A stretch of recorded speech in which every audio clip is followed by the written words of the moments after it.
Jeg havde faktisk en ekskæreste, der skrev en sang, der hed Sofia. Så sådan, han sang om min psykiske sygdom. Det har jeg også. Min ekskæreste er du også lavet? Har hun også skrevet på sygehovedet, du er?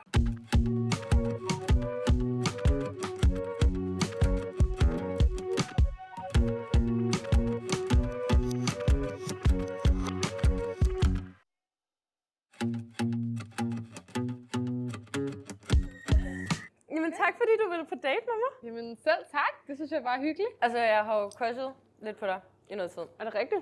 Ja, og jeg inviterede dig jo faktisk ud, inden du fik en kæreste. Ja.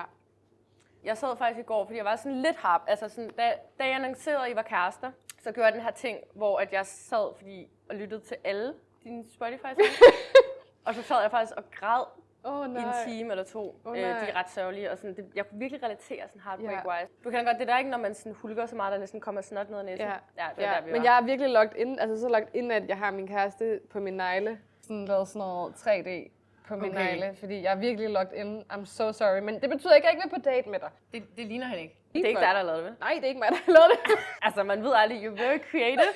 Altså, du tjekker faktisk alle boksene. Du er kreativ, du er smuk, du er lækker, du har tats. Ja. Det eneste, du mangler, er blondt hår. Og det har jeg haft. Det er faktisk min type, det er blond og tats. Er det rigtigt? Ja. Det ville da også være super sejt at have sorte bukser på og være blondine og en hvid top. Altså, jeg kan se det for mig. Ja. Jeg føler bare ikke, det er mig. Jeg føler sådan, at du er en meget god balance mellem sådan der feminine mask. Ja. Jeg skulle til at sige, det er jo ikke, fordi du sprunget ud som biseksuel. Plejer du at sige til folk, du er biseksuel? Altså, jeg havde faktisk en ting... Hej, jeg hedder Sofie, jeg er biseksuel. Jeg plejer faktisk at sige til mænd, jeg er lesbisk. Er det rigtigt? Ja. Saving myself for bær. Jamen, jeg troede først, det var bjerg. Så var jeg sådan, hvad er det for et bjerg, vi snakker om? Er det Mount? Ved du hvad, der var nogle meget søde unge piger, der kom hem til mig. Ja. På Kongens Nytorv forleden dag. Jeg kom bare løbet sådan, så var de sådan, bjerg! Og så var jeg sådan, nej, det er ikke mig, løb ikke fra mig. Men altså, hvis vi skal lige get serious, ikke? Jeg lyttede til Koldblod, hvad siger man, den hedder? Koldblod Kælder? Ja, det er også lidt sådan en vrøvler. Jeg lisper lidt, faktisk. Ja, men det er, når jeg bliver nervøs. Er det rigtigt? Ja, det må ikke være noget nervøs. Har du dræbt en? Men jeg har dræbt en? Ja. Nej, det har jeg ikke. Fordi jeg tænkte, low-key, det kunne godt være sådan, guilt kan jo godt æde en op. Så jeg tænkte, det kunne godt low-key være en confession, for sådan at få det. Jeg er alt for asocial til det. Jeg er slet ikke ude blandt nok mennesker. Altså sådan, jamen, er det ikke sådan typisk dem, der er lidt psykopatiske? Jo, det er faktisk rigtigt. Jeg tror, at det er ikke rigtig grundlag for, at du ikke har dræbt nogen. Nej, det tror jeg faktisk, du har ret i. Men det er bare sådan, prøv nu her, lad os lade være med at lyve. Vi har jo alle sammen haft en ekskæreste, der fik en ny kæreste. Og så lidt forestillet os, hvordan. Altså, hvis vi er helt ærlige, dømmer vi virkelig kvinden, der har fået 20 år i fængsel for at cutte hendes utro kærestes pik af? Det gør vi ikke. Det gør vi ikke helt på samme måde. Og hvorfor gør vi ikke det? Altså, jeg tror helt ærligt, at alle mænd vil være i hvert fald 50% bedre, hvis de ikke har en penis. Den er også lidt ondskab i det, den kigger på en. Jeg har fundet en kvinde for a reason. Jeg skal ikke. I'm not looking at that again. I'm not looking at that again. Nogle gange, så, når det går op for mig, at alle mænd på jorden render rundt med en, så kan jeg mærke, at jeg får det lidt ubehageligt, faktisk. Ja. Det eksisterer, men når jeg tænker på, at alle kvinder har bryster, så er jeg sådan, det er naturligt. Ej, bryster. Ja. Er du så til bryster eller til numser? Ej, bryster. Er det rigtigt? Ja. Store eller små? Jeg skal helst kunne håndtere dem, ikke? Men jeg er meget til naturlige bryster. Hvad er du til? Jeg vidste jo ikke, at jeg var til kvinder, før jeg møder min kæreste. Det var bare, fordi du ikke har mødt mig nu. Jeg var sammen med en pige på et toilet. Okay, det lyder frækt. Men det var, når jeg så siger det næste, det var på Aloha Bar. Ja, det er ikke særlig frækt. Nej. Hvor jeg kan huske, at jeg bagefter var sådan, det skal jeg aldrig igen. Hvilket er virkelig underligt. Men det var som om, der var noget skamfuldt over det. Har du fingerhop gået på et toilet, så kan jeg godt forstå, at du føler det. Ja, det skamfuldt. Har du nogensinde haft lyst til at slå en ægsel? Nej, altså sådan, jeg føler ikke, at jeg har... Bare penisen, måske? Jo, det kunne jeg godt finde på. Ja, men jeg føler sådan, at generelt set, så har jeg prøvet kill it with kindness. Jeg har engang haft virkelig meget lyst til at sende et brev til hans mor og fortælle ham, hvad han havde gjort. Men jeg har det tænkt sådan, skal man prøve at slå en mand ned på gaden, fordi han... Du ved sådan, fordi han tager på mig, eller sådan. Skal man prøve at gøre det der? Jeg ved det ikke. Altså, man kan godt lige give et slap, ikke? I røven. Jeg tror, noget af det bedste, det er at give en reaktion på noget, som kommer fuldstændig bag på personen. Hvis der er en mand, der går hen og klapper dig i røven, så burde man egentlig bare klappe ham tilbage.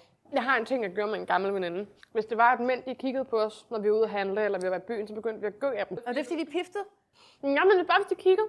dramatisk, ikke? Når en mand kigger på mig, så antager jeg det, fordi han har lyst til at være sammen med mig. Og du undrede dig, hvorfor der ikke er mænd i din DM? Jeg undrer mig, hvorfor der ikke er nogen mænd i min DM. Jeg kom til at tænke på, nu var vi jo 2 kvinder, ikke? Sådan queer kvinder. Vi skulle måske have haft sushi i stedet for. Og nu har vi taget sådan noget round. Det er folkesvært, det her. Skål! Skål. Men de har proppet æbler i. Det er luksus, det her. Vildt mund. Er det lettelse? Nej, det er ulovligt. Men det er godt at sige nu, ikke? Nu håber jeg ikke, at Svia, hun dræber mig. Det er det tætteste kontakt, jeg har haft med nogen lang tid. Er det rigtigt? Det er fucking ked af at høre. Jeg møder Svea. Så er det som om, jeg aldrig nogensinde har været i tvivl om, at det bare var det, jeg skulle være. Men vi kom fra det der med, at jeg havde været sammen med en pige på toilettet på Goddersgade, hvor at jeg følte, det var sådan lidt skamfuldt. Så jeg har prøvet det, men altid lidt følt, at da jeg var yngre, så var det lidt mere, fordi det lød sejt. Jeg føler sådan, at kvinder, der kan lide kvinder, det er sådan lidt mere acceptable i society, fordi at det er lidt seksualiseret. Så jeg troede, som voksen, var jeg jo bare sådan, jeg er overhovedet ikke til kvinder. Det var mig, der var ung og usikker. Og så møder jeg Svea. Og så var jeg sådan, nej, jeg er sygt meget til kvinder. For mig så kom det altid frem, da jeg var fuld. Men jeg tror bare, det er fordi, jeg er sådan der, jeg turer, når jeg holdt det nede. Hvordan var dit første kys med en pige? Nej, altså, første gang, du var sammen med en pige? Spell the gossip girl. Var det også på Goddersgade toilet? Twist. Jeg havde en veninde, som også, eller hun var kun til piger. Og så blev vi rigtig, rigtig fulde. Og så siger hun til mig, at hun aldrig har fundet orgasme før. Okay. Og så siger jeg, har du nogensinde prøvet en vibrator før? Og så tog vi hjem, og så viste jeg hende, hvordan man... Hun har aldrig fået en orgasme nogensinde før? Nej, og så viste jeg hende, hvordan man... Det var jo bare venligt, ikke? Det var en venskabelig relation. Så var det aldrig rigtigt det samme igen bagefter. Og jeg tror, så har jeg også... Men så har jeg prøvet en gang, første gang, hvor det ikke var en veninde. Det var også en straight pige, hun har aldrig været sammen med en pige før. Men hvordan var det så første gang, du gik ned på en pige?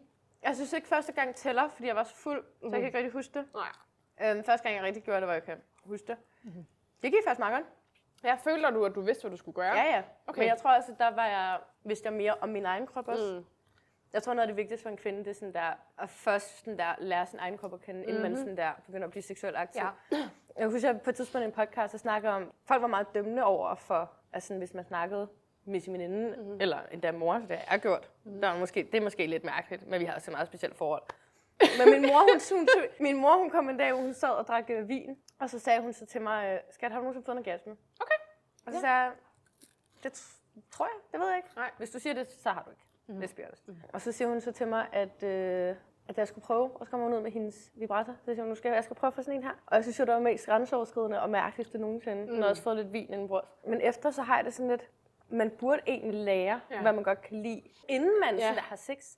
Ja. Fordi altså, sådan, så er der jo mange piger, jeg tror bare, jeg ligger der, og så regner bare med, at manden skal lære dig, hvad du kan lide. Ja, det er super svært at forvente nogen. Ja. Det er virkelig, det kan man jo ikke forvente nogen. Også fordi kvindekroppen jo også, men det gør det jo så endnu mere indviklet, er jo lidt mere sådan, folk har flere slags præferencer, oplever jeg. Kvinder er mega forskellige. Altså, nu har jeg ikke været sammen med særlig mange kvinder, og sådan, da jeg var yngre, så gik jeg også udenom at skulle være den, der gjorde noget som helst aktivt, fordi jeg var mega bange for at gøre noget forkert, også fordi jeg fik høvl for at kysse dårligt, da jeg var lille. Har du gjort det? Ja. Og det har jeg heller ikke prøvet. Altså, er der nogen, der siger, at du kysser dårligt? Jeg har altid fået at vide, at jeg kysser virkelig godt. Nå. Altså, jeg vil lige sige nogle gange, ikke? Jeg føler sådan der, at kysse, det er meget om sådan, hvor det compatible man er. Ja. Så jeg føler lidt, nogle gange, så er der bare nogen, der kysser dårligt sammen. Altså, jeg ved, for mig, kysset er så essentielt. Jeg kan huske, at jeg har haft et traumatisk kys. Det var som om, at hans tunge prøvede at ramme min strube. Ja. Og jeg kan huske, lige da han kyssede mig første gang, så begyndte jeg at grine, for jeg troede, han havde sjov. Og så fandt jeg ud af, at han mente det. Han mente det. Det var sådan, han kyssede. Men noget, jeg har lært faktisk, det er sådan der, jeg synes, der er mange mænd, der kysser dårligt, men jeg synes ikke, der er så mange kvinder, der kysser dårligt. Nej, altså nu siger jeg noget, som man normalt ikke siger på en date, og jeg ved godt, at det kommer lidt... Altså hold kæft, hvor kysser virker godt. Jeg er virkelig ked af det. Vi snakker om min kæreste, som... Godt til, at vi bliver nødt til at anerkende Svea. Vi er nødt til at anerkende hende i rummet. Men altså, jeg kan kun give en credit for, at hun scorer godt. Ja. Hvis I nogensinde er åben, ja. Do you think I could be a third? Jeg sidder og tænker på nu, hvad er det rigtigt at sige? Uden at sove mine følelser. Ja, uden at sove dine følelser, men det er heller ikke, fordi jeg siger nej. Jeg siger bare... Det er ikke dig, det er bare mig. Det her, det er mig, der er problemet i det her svar, jeg skal give nu. Jeg er usikker på, om vi nogensinde lukker en tredje part ind i det. Og umiddelbart, så har jeg en fornemmelse af, at jeg gerne vil dø med hende. Lige nu. Altså ikke nu. Ikke dø med hende lige nu. Nej. Men lige nu i vores forhold, er det hende, jeg skal være sammen med. Du må godt være med på date med os. Det vil jeg gerne. Du må gerne sidde Ved det her bord. Ved siden af. Og Ved så sidder siden I her. af, og så sidder vi her. Hvis mig og Svea begge to faldt i vandet, og du konkurrerede en af os, vil du det mindste skrive en sang til mig? Det gør jeg godt. Vil du skrive en sang til mig? Der er en ret sej titel i at være tredje jul, faktisk. Tredje jul er en ret sej titel. Sofie, du kunne være vores tredje jul, og du kunne... Ja, der er noget der. Jeg føler, du kunne være vores tredje jul. Ja. Find ud af det. Jeg vil gerne sætte det op. Det betyder ikke, Jeg har faktisk haft flere sange, der er blevet skrevet til mig. Nej. Jo. Jeg havde faktisk en ekskæreste, der skrev en sang, der hed Sofia.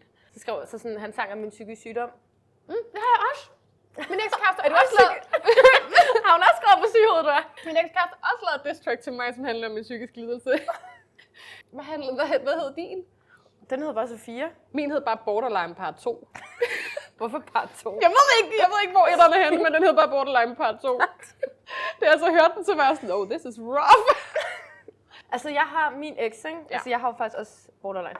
Nej, er det rigtigt? Ja, jeg har 5 diagnoser. Hey. Han siger jo den sang, Er der date mig? Det er lidt ligesom Hannah Montana, you get best of both worlds. Når du er nede, er du helt nede, men når du er op, så er der ikke andet end kærlighed, siger han. Thomas Blackman, Fuck, Marry, Kill. Kun Thomas Blackman. Kun Thomas Blackman, ikke X-Factor-konceptet. Fuck. Fuck. You don't marry him. Prøv at tænke at skulle høre på. Shit, nej, det skal jeg ikke bede om. Jo. Snog, marry, kill. Eller fuck, marry, kill. Ankerstjerne, Klam fyr og Svea. Amen, Mary, min søde lille pøllepige. Vil du høre noget sjovt? Det er faktisk ikke for at tale udenom, men det kommer jeg lige til at gøre nu, men det har noget med Klam fyr at gøre. Da det var, vi skrev til ham, at mig og Svea, vi var kærester. Vi sagde det til ham lidt før, fordi han har været med til sangen. Så sagde han, at han gerne ville være præsten, når vi skulle giftes. Hvilket jeg kommer til at holde ham op på. Er jeg inviteret? Ja, om du er inviteret. Men ja, så han sagde, at han gerne ville være vores præst. Og mig og Svea er sådan, okay, low-key hot bryllup. Og have Klam fyr som præst. Ja. That's crazy. No. Det er fordi, jeg vil hverken slå i Ankerstjerne eller Klam fyr ihjel, eller have sex med dem. Det vil jeg ikke. Jeg vil gerne have de mine onkler. Nu bliver det lidt incestagtigt, ikke? Hvis vi er ude i sådan noget fuck. Jo, det er rigtigt. Altså, jeg vil bare sige, at Klam fyr, han er det sødeste menneske, jeg har mødt i hele verden. Men man knipper jo ikke dem, der er søde, så vil du knippe Ankerstjerne.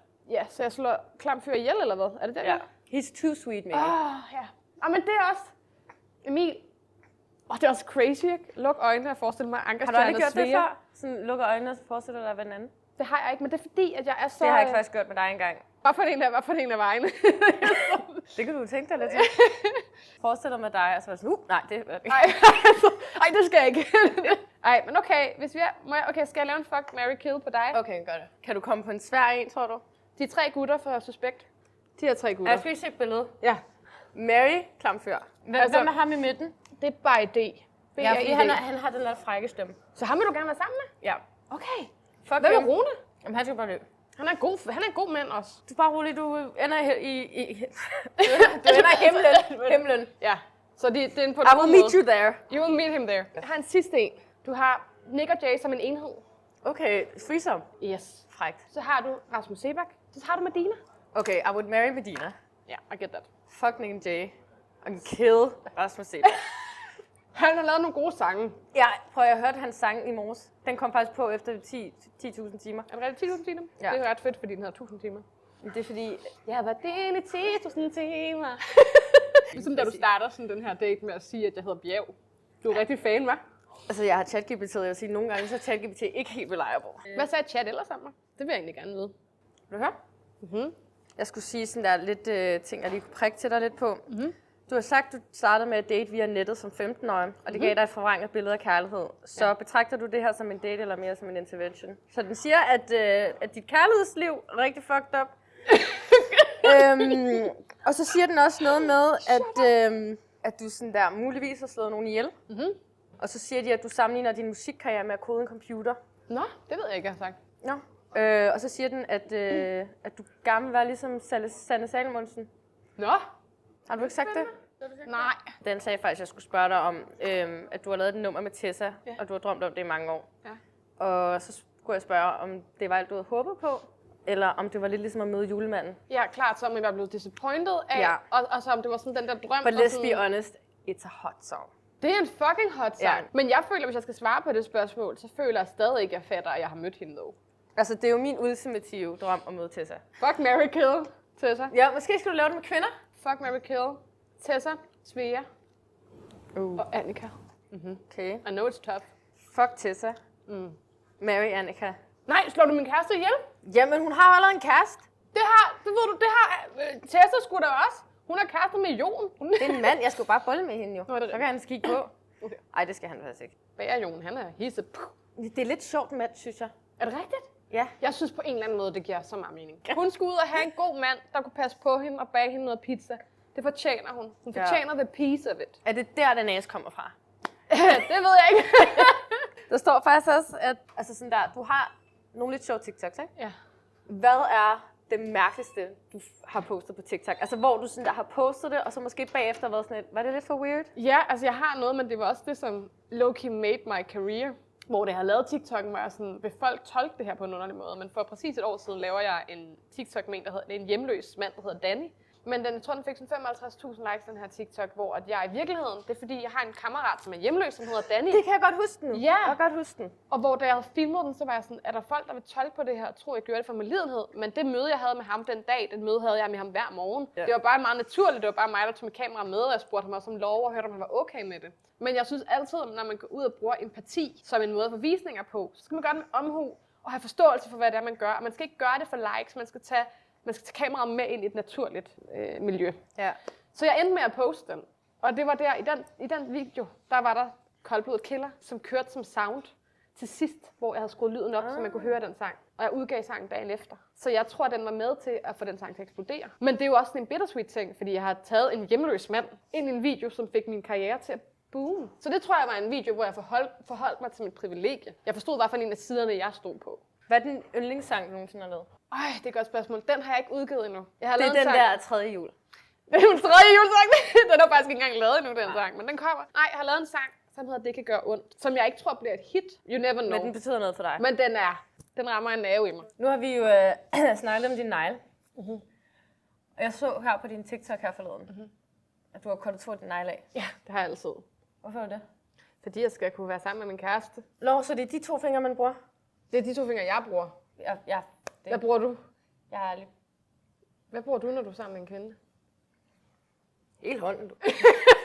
Man kan også godt gøre de her 2. Gør man det normalt? Jeg tror, det er den her. Du har taget de her 2, ikke? Det er faktisk rigtigt. Hvorfor Jeg har tror, jeg egentlig det? Ja, det er lidt mærkeligt, fordi det er også derfor, jeg var sådan, er du sikker på, at det er det? Det har jeg faktisk aldrig nogensinde tænkt over. Altså, der er ikke nogen, der brokker sig. Jeg siger bare... Men man kan sige, det var der heller ikke nogen før Sofie sagde noget. Nej. Så. I feel like I have very gay nails. Vil du synes, jeg så queer ud? Du vil gerne have mig til at sige nej, vil du ikke det? Nej. Du vil gerne have, at jeg supplementerer op for de fordomme, der allerede ligger. Jeg vil faktisk bare gerne have, at du siger lige præcis, hvad du mener. Se, det her rigtig romantisk, så tager jeg noget af din ketchup. Er det ketchup? Nej, på papiret, så har du ikke den typical gay essens. Men jeg har bare heller ikke lyst til at være hende, der går ud og siger, at man kan se gay ud. Forstår du, hvad jeg mener? Godt, at vi ikke skal være kærester, men vi kan være veninder efter det her. Hvordan har du det med det? Kan vi så mindst være bedste veninder? Ja! Nu har jeg jo Hvad hvis vi kan være hjerteveninder? Kan du huske det der med, at du havde sådan... Man havde første bedste veninde, anden bedste veninde, tredje hjerteveninder. 100. Så vi hjerteveninder. 100. Kan vi så sådan en halskæde? Næste gang vi mødes, så har jeg en halskæde og en sang med til dig. Perfekt. Men jeg tænker, du betaler, fordi du har 3 guldplader. Nå ja. Det eneste, jeg har, det er et stykke kylling her. Ej, det er ikke engang kylling, det er falafel. Ja. Okay, jeg kan godt betale. Nu er jeg jo den, der har korte negle, så er jeg også den maskuline i den her. Hvis du nogensinde bliver single, god date. Let me know. Ja. Hvad var det der? Det var mig, der prøvede at flirte lidt. This is the most contact I've had.